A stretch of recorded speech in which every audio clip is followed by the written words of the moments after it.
I raised up to your level, so you're not gonna look down on me on your ivory tower anymore. Put yourself some more cushions. Yeah, you always look down on me. Rightly so.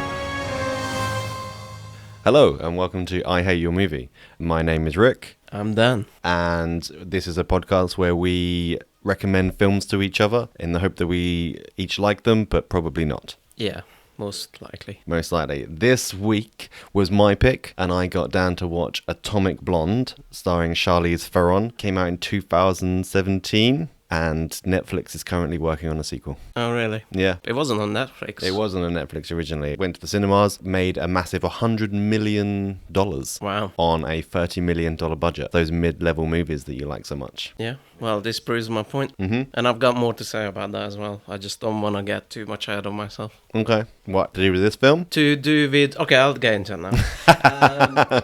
It took so little convincing. The first thing I noticed about this movie, there's lots of studio images. Disney, Warner Brothers, you know. It wasn't those, but Yeah. I just can't remember what they were. There's lots of little studios, and that's always like a mark of a great film, I've noticed, because it usually means that they really wanted to make it, and they had to get money from all sorts of sources. And so it's a real good success story if it made that much money, because they were clearly struggling to make it if there's like 6 or 7 studios involved. Charlize Theron spent 5 years trying to get this film made. She serves as the producer in this film as well. It shows because when people really care about the film they're making, they generally tend to make a good film. So, yeah, on to your one sentence review then. Okay, so I really liked it. Yeah? Plot twist, I didn't like it. Is that your one sentence review? Plot twist, we haven't even started the episode. Plot twist, I liked it. Or did I? And that's my one sentence review. I think you need to look up what a sentence is. Right, so let's get into the film. Yeah. So the film starts with... Starts with all the studios. Yeah, it starts with all the studios. And then it has a really cool, like, graffiti, atomic blonde thing. I really like the style of this film. It feels very raw. Realistic. Yeah, it feels very real. But also stylized. Like if someone filmed a live-action Streets of Rage, it feels like that. The outside stuff feels very realistic, and the world feels very lived in. Mm-hmm. But whenever there's inside shots and they can put up their own lines and stuff, it looks very stylized. Yeah, so it starts off with big thing saying the Berlin Wall fell in 1989. That's the one. This is not that story, which is, I don't know, I didn't see the point. The point is, it is not that story, but it is kind of a parallel story that's going on with the story. It's a great way to show tension. As the tension gathers in the movie, there's more protests on the street, there's more civil unrest. It's kind of a great way of showing tension and raising the stakes as well, because there's more border checks, more people on the streets, more like snipers, and more chaos happening. I think that's a great setting. And I've only seen one other movie that took great advantage of it, and it is Suspiria, the remake. Okay. I never watched Suspiria. It seems like a very you kind of film and a very not me kind of film. The intro kind of jumps around a lot. Like you're in London, then you're in Berlin, then you're with Charlize Theron. She's in an ice bath for some reason. Does it ever explain why she has ice baths? Because she does it in the middle of the film as well. Yes. Even when she's fine. And there's a great transition where she's in an ice bath and then she grabs a bunch of ice from an ice bucket from a different location. And it's really cool. I thought she took that from the bath. It's a bit disgusting, really, isn't it? Well, just yeah. have a bath and then use your bath water to cool your drink. That's a good question what it's meant to be, but it's clearly like a motif. She's calming her nerves or something.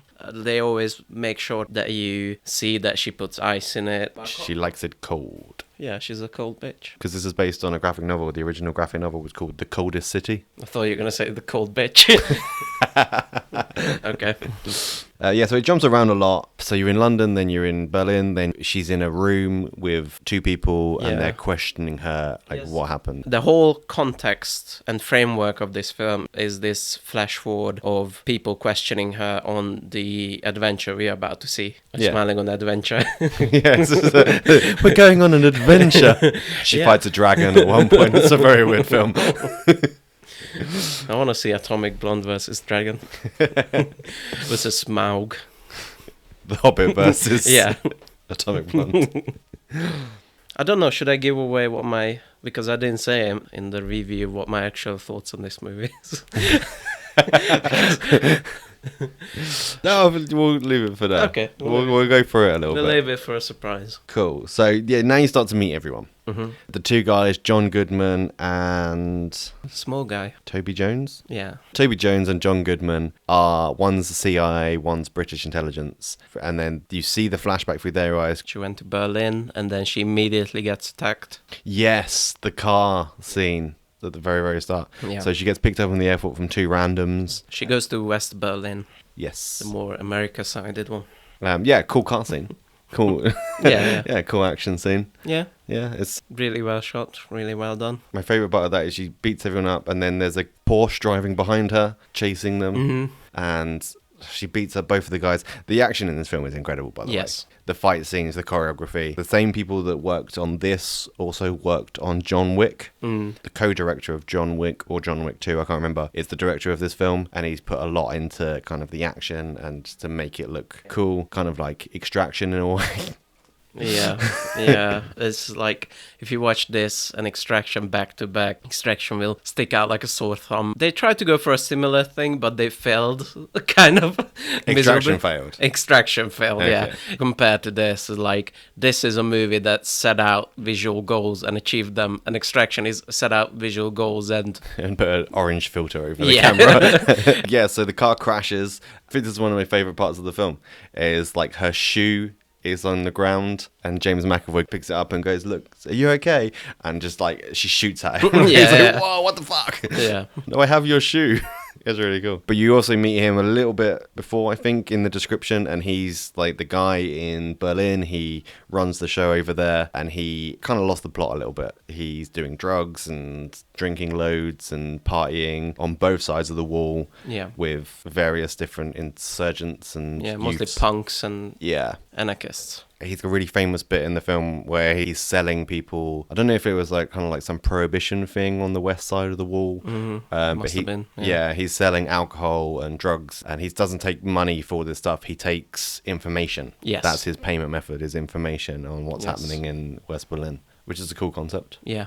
I'm sure a lot of actual people made their living with that as well. My favourite part about this bit as well is how he gets from one side of the wall to the other. He's on the west side and he drives the flaming car into the barricades. Yeah, I've got that as one of the great transitions that happen. I actually forgot what it is, but I wrote down car driving on fire transition.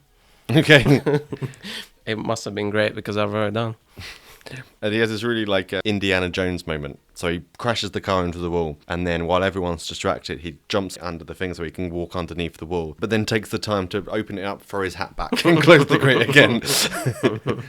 Yeah. It was a nice touch. Completely unnecessary. You wouldn't do it. You would just throw the hat down on the floor inside. But it's a nice touch. Yeah, Yeah. I enjoyed it. Also, in this bit is where we meet Spyglass Yes. for the first time. I wrote down funny accent, but I got used to it. Okay. What- It didn't seem real compared to everyone else. It stuck out a bit. His German accent, because he's an American actor, right? I think he's an English actor, yeah. Oh, English I think I've actor. seen him in English. Yeah, Like BBC I've seen things. him and stuff as well. Yeah. Thankfully, he doesn't say much, and I got used to it. I thought he was very good, start Yeah. to finish as well. I thought he played it well. James Gascoigne Yes. is the guy in Berlin on the British intelligence, and Yes. he's been murdered. Yes. We missed that entire scene at the start of the film where he's being chased by a car, Yeah. and then he gets run over and then shot in the head. Yeah, so that's what starts this whole thing. Yes. She was sent to investigate. Yep. And to get this list of names and contacts, which could, as they say, reheat the Cold War. Yeah, it's a list of all intelligence agencies known by the British government or just in general. I'm not sure it was specified. I think No. it was just in MacGuffin, really. Basically, anyone undercover or anyone who has any kind of intelligence operation on the east or west side of the Berlin Wall is on the list. Yeah, so she's in her apartment and she burns this picture of Gascoigne. So the whole image is blue, and I'm pretty sure it's natural blue light, except the flames. And that's actually really hard to do. Yeah? Yeah, to have like the whole scene is just one color, the fire is one color. Can't you just shine blue lights? On her face, there were the lights of the fire as well. Yeah. So it was already shining blue light. Yeah. But the fire was fire colored and that wasn't reflecting the blue. You know what I mean? Kind of, yeah. It's a really simple thing that a lot of people would miss. There is one fault in this film for me. It's the Russian guy. The boss. There's a scene where he beats up someone with a skateboard. I wrote down he's not menacing in his performance, even in German, even though that's a big plus. German sounds threatening to begin with. Yeah, so he's the big bad, kind of. He's Kind of. one of the big bads. British and American are trying to find the list, and the Russians also trying to find it as well. Yeah. And he represents like the Russian enemy part of it. Not only is he not particularly menacing in his acting, the character is written over the top. He feels like he should have a mustache that he's twirling. Yeah. I'm not sure if I agree with that. No? I just thought that it wasn't menacing enough. It was just kind of like not putting in the effort, I guess. But then again, I'm not sure if his character itself was supposed to be kind of a subversion of expectations. They set up this big bad guy and then it's not really about him. Mm. So maybe that was the point. And again, he talks in German, a language that Nazis used. Oh my god. It's true. Yeah, it's That's true. that's why Hitler sounds so fucking menacing in those old, and he screams and was like, God damn, he could be screaming about anything. I wanted syrup on my pancakes. Wow, the bad guy was so not intimidating that I wrote down twice. Oh, really? Yeah, His performance was so forgetful, you forgot it mid-scene. yeah. It is at this point, we also find out, because there's not enough going on in this film at this point, we also find out that there is somebody called Satchel. Yes. So Satchel is a double agent who is selling information to the Russian guy. And that's how Gascoigne died. Okay.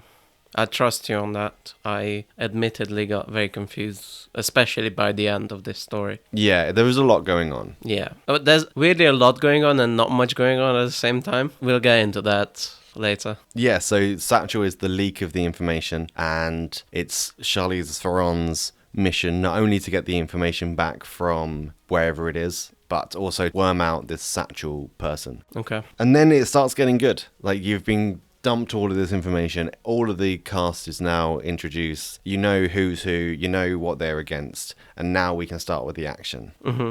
So she goes to... There's action. There was action already. Oh yeah, so the car chase. That I like that it starts slow and kind of sneaking around, and then it ramps up at the end like a big time. But this is the hose scene. This is the part of the film that like caught my attention. Okay. I'm like, right, this is cool now. So it's when she's sneaking through Gascoigne's apartment, Oh yes. and then she hears the police coming up the stairs, and she picks up her hose. Yeah. For some reason, she forgets the knives in the drawer. She forgets tables and chairs that she can throw at people. No, she goes for the hose. Yeah. Because she knows what's going to happen later. And it's a really cool scene. Everything in this scene is like perfectly choreographed. She beats up like 3 or 4 guys, and at the same time, while she's doing it, she's like hooking them with the hose and like Yes. wrapping the hose around them, so that as more police come up the stairs, she can jump off the balcony holding onto the hose and then swing underneath and land perfectly. Well, Yeah. no, she doesn't land perfectly. She crashes into the wall really badly. Yeah, I'm not sure in real life that hose would hold her up, but Do you not think? I don't know what it's made of, but the hoses I encountered were very rubbery. Yeah. They would either Most snap hoses are. or elongate to the point where it's useless. Bungees down and then comes back up. Hello. The fight scenes in this film are very visceral. Yes, and real blood sometimes. I mean, not real blood. Real blood spatter sometimes, not digital, which is very appreciated by me. I just think everything about it's very well done. Yeah. It feels very like it's the kind of thing the fight scenes you watch where you go like, ooh, ah, Yeah. ooh. I think all the visual stuff was very well done. Yeah, all Yeah. the visual stuff. All the visual stuff. Like, just a visual standpoint, I love this movie from like shot one, and I knew it's gonna be great. I just see the attention in detail. The colors are amazing. I'm a big sucker for neon lights, Yeah. red and blue. I'm gonna just buy me with that. But it just looks great. The visual stuff was super on point, like 10 out of 10. And the editing, 10 out of 10. Best looking movie we've seen so far. Yeah, Yeah, looking, edited as well. that is high praise from Daniel Brem. It just drips from effort. Nice. That's a cool phrase. It really is. Shot one, I was hooked. And that tells you that people thought about this. And even though it's an action movie where I think the story was lacking actually, but they really believed in it and they really put the work in for little things that you might not notice it, but your brain will, kind of thing. What did you think about the music in the film? I think it was a bit too reliant for mood. It reminded me of The Umbrella Academy, Okay. where I was watching that and I realized, oh, I'm just listening to the playlist of the creators. It was kind of like that. It's a good playlist, though. The It is. Umbrella Academy has a really good soundtrack. It is, and this had a good soundtrack, but it was too much, too often. Yeah, there was too much music crammed in, especially like in the early, middle part of this film. Yeah. But I will give it its credit. For the most part, the songs are really 80s and they felt real to the time. I didn't recognize any of them. Really? Not 99 Love Balloons? Apart from 99 Red Balloons. And there's a song at the end as well. I can't remember what song it is Yeah, at the I end. recognized all of them. But Yeah? I grew up post-communist Hungary. Makes sense. But yeah, it would be so easy for them to go to like really classic 80s. I mean, maybe it was for Germany. Maybe. When I was reading up about the film, did you hear anywhere in the film a line about David Hasselhoff? Yes. Did you? Yeah. You didn't? No, I didn't. When she's at the bar with her lover. Atomic Blonde is in the bar with her brunette lover. Yep. I don't know the name, sorry. Delphine is the Delphine. character name, and Yeah. she is played by Sophia. Butella? Yeah. She's the mummy. Yeah, I know. Yeah. Such a blight on her like resume. She is so good in like most of the things she does, and it's such a shame that most people see her and go, "Oh, it's the mummy" in that shit film, The Mummy. Yeah, so when they're at the bar, she says, oh, David Hasselhoff is in town because there's paparazzi outside. You just see flashes. Yeah, it made sense. Germany loves the Hoff. Yeah, especially in the time. I think the other problem with the music and the soundtrack is that all the songs were meant to be ironic, fluffy, upbeat 80s songs, and contrasted with either very dilapidated Berlin and like bureaucracy or action scenes. And I think that's why it was a bit tiring, because the only reason it was there is to communicate irony. It's funny that you mention dilapidated Berlin, Yeah. also known as modern day Hungary. Yeah, also there's I loved all the cars. All the cars from my childhood, the East German cars. The Trabant, Polski, tiny car. These are all like the communist cars that just Yeah. basically made of like tinfoil and Yes. and The cardboard. Trabant, we had the Trabant, and my mother slammed the door on my finger and it bent around. I'm not joking. It was made of fucking paper. It was very nostalgic for me. Good, I'm glad. Yeah, it was banned after a while. What, the car? Yeah, it was so unsafe. Yeah. But people used it for like 45 years. They did a good job with the landscapes and stuff, so that I wasn't quite sure it was Hungary. Just from the dilapidation of buildings, I could tell that it was fucking Budapest. Cool. So yeah, it's good that you mentioned the bar because that's where we're at the moment in the film. And then her lover Delphine, they have a scene together. Very comfortable scene. Oh yeah, I was looking at you.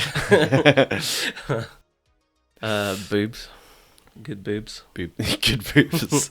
My note is lesbian sex. Haha, I can do gay too. Because all of your films so far had some kind of gay sex in them. Yep. I love the sex scene in The Thing, 1982.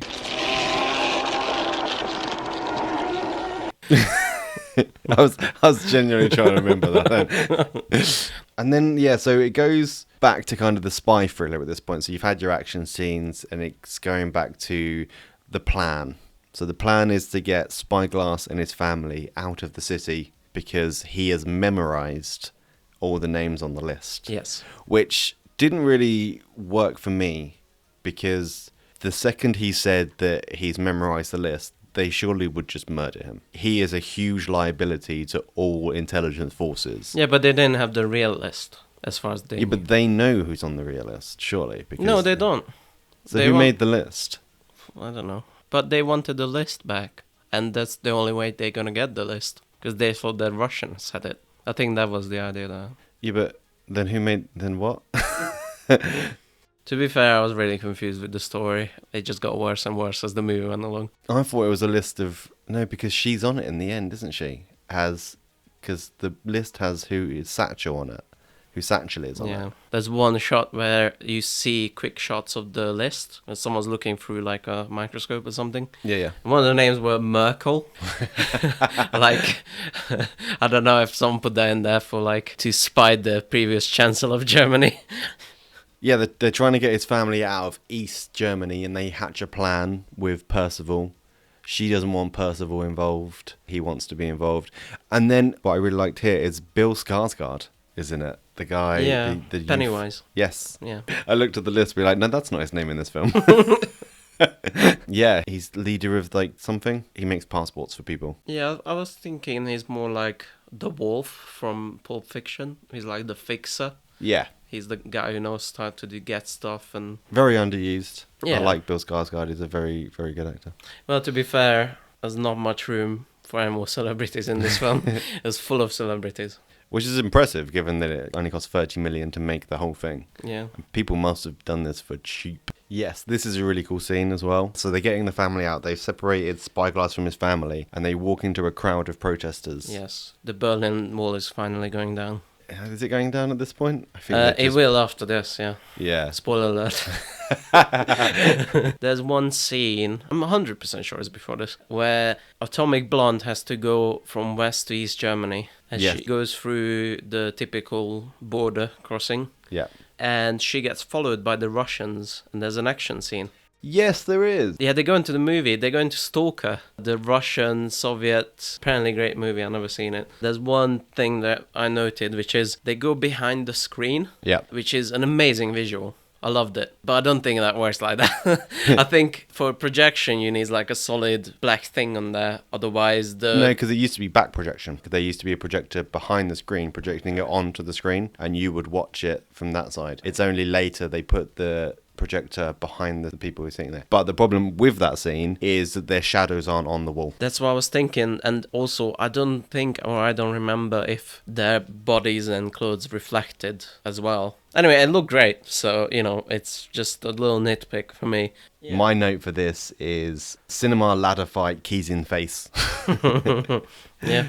It's really cool because she puts her keys between her knuckles and like punches him in the face, and her keys get stuck completely inside his cheek. Yeah. It's awesome. It looks wicked. I was describing the protest scene. They walk out, and it's a really excellent idea because all the Russian agents are trying to find Atomic Blonde and Spyglass and Percival, and they go into the crowd, and the snipers are aiming them, and they all just lift umbrellas, identical black umbrellas, which is just a really nice scene. Just I didn't expect it. It's a easy and elegant solution. Yeah, I didn't expect it to be that kind of clever. Yeah. This is the point in the film, like you say, where things are ramping up, and it would be very easy in this film to have like a big shootout.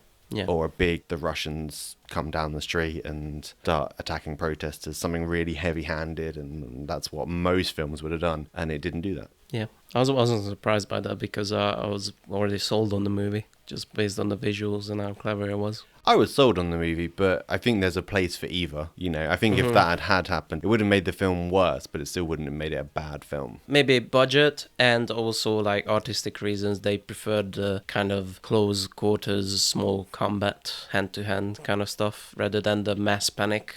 Mm-hmm. Yeah, they can't afford the extras Yeah. to do all that. Yeah, that. And did Charlize Theron did her own stunts or not? She did a lot of her own stunts, not all of them. Okay. Did she do the boobs? I don't know, I think so. Okay. Because it's her face is in it, in the same Yeah, thing. well, a lot of actors do that. What, they superimpose their Yeah. face onto someone else's boobs? It happens in Game of Thrones. Really? With Heidi Felicia. What's her name? I agree. It's Queen Cersei when she goes naked and people go shame, shame. Oh, really? Is that Yeah, not, is that not It's actually not her? her, no, not when her boobs are showing. What's the point of that? So she can keep her dignity for not showing that dirty brown skin. It's weird to me that just put something over your tiny nipples that there's like, oh, you got dignity now, you know? Like, it's always so silly for me. Obviously, there's always been, like, butt actors. Yeah. There's butt doubles, there's boob doubles. Which makes sense if there's, you know, you're just seeing butt or you're just seeing boobs. But to have someone's face in it as well, like, Yeah. that shit's online. No one's going to know that's not you. I never understand why boobs have to be censored. It's like everyone sees boobs all the time. Babies sees boobs. A 5-year-old just seen boobs. Where are people seeing boobs all the time? Been watching too much 50 Shades of Grey. Well, boobs are in our life. Men boobs, regular Boobs boobs. are in our life. That's that well-known saying. That's the episode title. I want t-shirts, mate. Boobs are in our lives. But she did do a lot of her own stunts. Kind of a fun fact. She actually cracked 2 teeth while filming this. Wow, dedication. Yeah. Why did you want to make this so much? It's kind of like what I said before. You need films like this to lead the way. You need like badass action films with female leads. It's important that you kind of make these films and you make them well, so that you can have an example for people to point at and go, yes, this is profitable. Yes, people want to see this. It's an independent thing. It's not based on anything else. It can be done. Whereas you take Charlie's Angels and you remake that and no one cares. Yeah, I just don't think on paper this sounds like a really ambitious, great idea. Obviously, I said in execution looks amazing. If you write down, spy, quadruple agent, not an amazing idea. No, but it leads the way for films to not have to be anything else. Like, you don't need Jamie Bond when you can make Atomic Blonde 2. Yeah. This is the best scene of the film. Dirty hallway fight. The dirty hallway fight. And I'm interested to get your thoughts on this. Just before that, I wrote down shocking double cross. Shocking in like giant air quotes, where Percival goes rogue. He shoots Spyglass. Yeah, he shoots Spyglass and runs away. So the guy who told you from the beginning that he's a liar and he cannot be trusted, and he's shown that he's a liar and cannot be trusted. Wow, he's a liar and cannot be trusted. Yeah, that's just annoyed me a little bit. Like, they should have thrown at least one red herring in there. I knew he was all along, and then when there wasn't, then he mislead. No, but I took it as like it was so obvious that it can't possibly be him. But the problem is... I think the red herring was that it was so obvious. But then there wasn't any other characters, really. Like, not big enough to be a plot twist. You know what I mean? Yeah, I do know what you mean, yeah. So that was a bit disappointing to me. And the other thing, so he goes to the Russians. Yep. And he says that Spyglass, who dies, he fell on an ice pick. And I thought that was a great quote, because you know who Trotsky is? No. Trotsky was Stalin's second-hand man in his early years, and he was poised to take over the Soviet Union. And they had a falling out, and Stalin tried to murder Trotsky. Right. And I think Trotsky emigrated to Argentina or something like that, Latin America. He was found with an ice pick in his head. Oh, really? Yeah, and the official explanation was he fell on an ice pick in Argentina, where there's lots of ice. So I thought that was a great quote. Right. One shot sequence of the dirty hallway fight. I enjoyed it. Charlize Theron, Atomic Blonde, she goes into this apartment complex, this commie block, as they say. And she's followed by the Russians, and there's a very, very long action scene in a so-called dirty hallway trademark, which is full of hidden cuts, but it's meant to look one shot. I just wrote down that it makes Extraction look like a fucking Sharknado. Yeah, because this was the thing. Obviously, you're the film guy, you've done films. You can tell when it's cut into different things. I couldn't really. This, to me, again, looked like a really long single shot scene. Mm-hmm. It wasn't. It was actually 40 different scenes stitched together. Yeah. Over half of them used CGI to stitch them together, something that maybe Extraction could have used. Usually the way to do it is you block the camera with something. Someone's back, something that's plain looking and easy to replicate, and then you continue your scene from that. Yeah, and this one, I think I read that they used the doorways. So anytime a camera swung round past the doorway, they used the straight edge of that, went from one to the other. It was extremely well done. In Extraction, it was tried to do something like this and just failed, and it was shaky cam, and it was very obviously done because they literally zoom into plain looking objects and then zoom out. Only one thing I would say is that I wish it would have happened in a more interesting location. That's why I call it the dirty hallway. I disagree. I think because it's happening in such a regular, everyday location, that makes it extreme. Okay. It didn't have to be too much more, because 80% of the fight is about in the dirty hallway, and then like 20% is in someone's apartment. They go into like 2 or 3 different floors. Yes, but it's just visually not interesting to me. If the same thing would have happened at the movie theater, Yeah. so much better. Like, so much more visually amazing. The idea is to concentrate on the action of Okay, the, then I would say just a little bit more would have done it. Whatever happens in the dirty hallway, I would have put in someone's apartment, like, completely. Okay. You know, just a little bit of variety, because it was getting a bit tiring for me. Like, it was a bit too long and it was a bit too plain looking compared to what has happened before. But that's my only nitpick, really. Like, it's an amazing sequence. My favourite bit about this whole thing is that they get tired. Yeah. There's one point where Charlize Theron and one of the big bad guys, they've had a fight and they've beaten each other up so much they can't even stand. Yeah. And they're literally just lying on the floor, like Yeah. looking at each other like...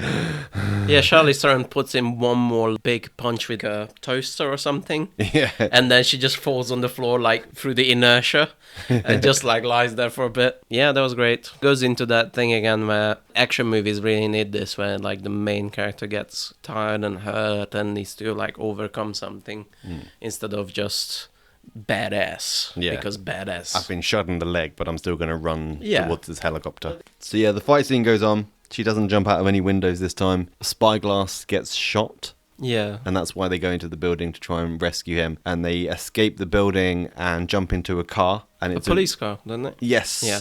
Does she shoot the policeman or does she... I think threatens him to... Oh yeah, she to holds the gun at him. kneel on the ground. That was it, yeah. We missed a scene earlier, actually, that was really cool as well. When in East Germany, Percival gets stopped by police, gets his papers, and he's like, yeah, I'm got my papers. Accidentally, Yeah. in quotes, drops them right next to him, and he just like beats the shit out of the two police. Punches a guy in the dick, like, the first move. Yeah. That's hard. An amazing car chase happens. Yeah. I had a fault with this as well. It is, again, nitpicky. It could have done with much more realistic car crashes, because in the background it does do that annoying thing that Hollywood does now, where cars just can't hit into each other. There has to be like a small ramp hidden on the other side of the car. So when one 1980s car crashes into another, it immediately flies up into the air and flips in a stupid way, Yeah. which just doesn't happen. Yeah, and you could have done more, because a lot of those cars had the engine in the back, actually. Okay. Yeah, so you could have crashed more without damaging the engine, because the front was the boot. But there's that, and there's another one. I can't remember what else happens. I think someone crashes into the side of another car and it just flips. And because you've gone so real up until that point, and then all of a sudden it's this incredibly Hollywood car crash. One of my favorites of this scene is they've crashed a bunch of times, they've been shot at a bunch of times, someone's jumped on the hood of the car. After all of that, she turns around to Spyglass and was like, fasten your seatbelt. And that's what kills him. Well, kind of. Kind of. He drowns really quickly. Yeah, you're right. He might be implied that he bled out Yeah. before he drowned, so yeah, he might not have saved him anyway. I always do this thing whenever in a film someone gets trapped underwater. I always try and hold my breath Yeah. for the same amount of time to see how possible it is. I was very close to this. She came out just a couple of seconds after I couldn't Yeah. breathe anymore. But my point was, I held my breath for as long as he did, and he drowned. It was all too much for him.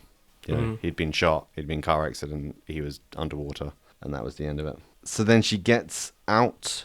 She manages to get her way back the west. Again, this is a bit of a bizarre thing, because she's walking down the street and Bill Skarsgård finds her. Yeah. And he's like, right, we have to get you back to the west. He puts her in his boot Yeah. underneath. That usually the spare tire goes, yeah. Which begs the question, why didn't they just do that earlier? Why not just put Spyglass in the boot and then just drive him across if they're not checking that much? It would have been so much easier. Yeah. It just seemed odd to me that they went through all this effort to try and get her across the border, and then she failed, and they just drove across. Just 5 minutes later, just drove through, no problems at all. And then everything beyond this point just gets a bit twisty. Oh, yeah. This is where, like, harsh downturn for me. Visuals, still great, but story was really disappointing, especially at this point. Delphine threatens Percival. Percival kills her. Didn't really need to do that. Blonde shoots Percival. Then, like, she makes it a tape Yeah. to make it seem like Percival is Satchel Yes. when he's not. Yeah. I like that twist. That Yeah. was a good one. Yeah, flashbacks to all the things that he said, and then she splices together the tape to make him sound like he said one continuous thing, which is he's Satchel, that implicates him. Yeah. Just that part of the twist I really like. Yep. And then there's another twist where she's Satchel. No, yes. She was, yeah. She was Satchel, and she was working for the Russians. Yes. She goes to the Russian hotel, and then, twist again, she murders the Russian guy, and she's actually working for the CIA. Yes. There's twists on twists on I twists. just wrote down at the end, what? There's more twists than an M. Night Shyamalan marathon. Yeah, this is where it got too ridiculous for me, and I just lost focus and thought I was watching The Big Lebowski. Which The Big Lebowski. Yeah, because in that the story is supposed to be on purpose very confusing, so you don't follow it. It was like twist, and then twist, and then twist. No, it's actually this. No, it's actually that. This is why my one sentence review was Twists on twists on twist twists. on twist on twist. Was that even necessary? No, not at all. It had a similar feeling to me like when I watched the BBC's Sherlock show. Yep. Sherlock in that made to be so smart that you can't follow his train of thought. So you're never shown what his train of thought is, so you can never figure out the mystery yourself. This was like that. This is like, isn't she smart? You didn't know all this, and you never shown anything to indicate that these things are happening, and you can never guess that in a million years, other than just blind guessing. But isn't she smart? Right. I don't think it is smart if you don't lay down any groundwork for that. It felt to me like they had done some test screenings and it didn't play well. I think if it had ended with she was working for the Russians, that would have made sense. Because for the whole film, it does kind of lay the groundwork. If she wears a wire wherever she goes, that's what makes her be able to frame Percival as being Satchel. Yes. And turns out she's playing all the sides and working for the Russians all along. That's fine. You can kind of get there. But it feels like they test screened that and they were like, oh, she's working for the Russians, fucking commies. Yeah. And they made them tack this bit onto the end where actually, no, she's working for the CIA because America. That's the bit that felt unnatural to me. Yeah. Yeah. It's just so many twists that you kind of lose focus and you're like, what is this supposed to be? Yeah. What's happening? It's disappointing because I really liked it up until that point. It would be interesting how they do that in the sequel. They introduce more twists. Actually works for the Irish. Yeah. I don't know. She works for Walt Disney. Disney buys Atomic Blonde. She's an undercover Amazon agent. Yeah. They go meta, and then halfway through Atomic Blonde, a different movie starts playing. Twist. You didn't see that twist coming.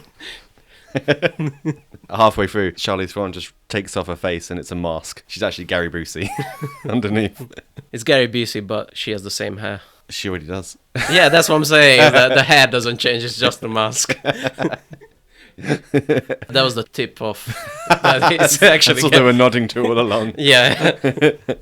Overall thoughts, presentation, 10 out of 10, honestly. Yeah. And I can't give this an overall score because I can't square that circle of presentation and story because they're so apples and pears to me because they didn't do such a good job with the story as with the presentation. So it's kind of like a very beautifully presented mashed potatoes on the plate. You're like, wow, this looks amazing. And then you taste it, it's just mashed potatoes. It's kind of like that.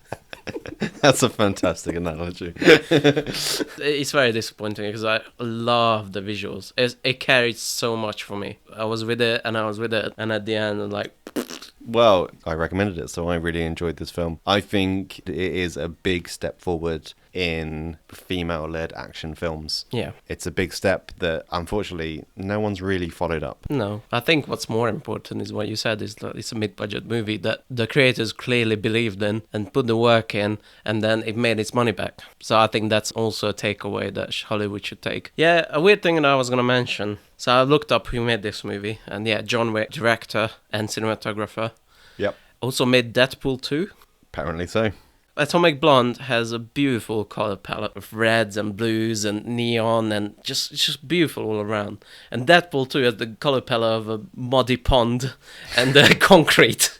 Like, Visually, they cannot be so different. I've always like thought this when it comes to like filmmaking though. Surely you just wouldn't want to do the same thing over and over and over again. No. Like it's nice to have a style, you know. Like Wes Anderson's not giving up his shtick anytime soon because every film he makes does well. But like you make a really colourful, stylized film, you are just going to want something like grounded and. For Deadpool. But it's grounded, you know. He fights in a motorway. It's going to be concrete because the action scene's happening in cities. Yeah, but what I mean is grey and brown. That's the color palette of Deadpool too. It's red and black. Not the character. Hey. But it's not just that it's a different style. I think Deadpool 2 is no style. And they just run the camera as it was.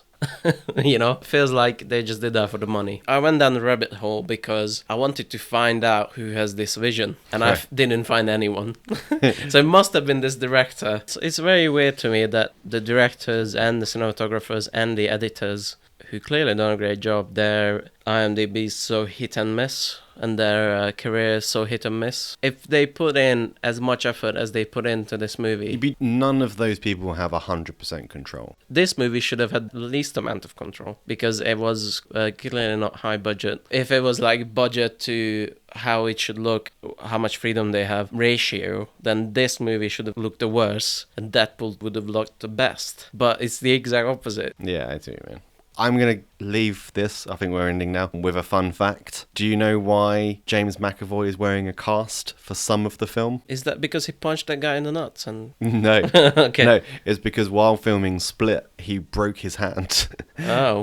while filming Split. Was there no film explanation? He hides something in his cast. But I think they put that in the film because he broke his hand and he had to wear a cast. Oh, okay, I was actually gonna say that he actually gets out his cast and it looks like his hand is fine. Mm-hmm. So I thought that was the tip off. He's a double, triple, quadruple, quadruple, sextet agent. That is my one and only fun fact. Oh, no, I do have another, because while we were watching the film, you did say something in IMDb fun fact. During the apartment fight, as Lorraine is jumping out the window, they used the Wilhelm scream. Yeah, I knew it. I knew it. You gotta listen out for that.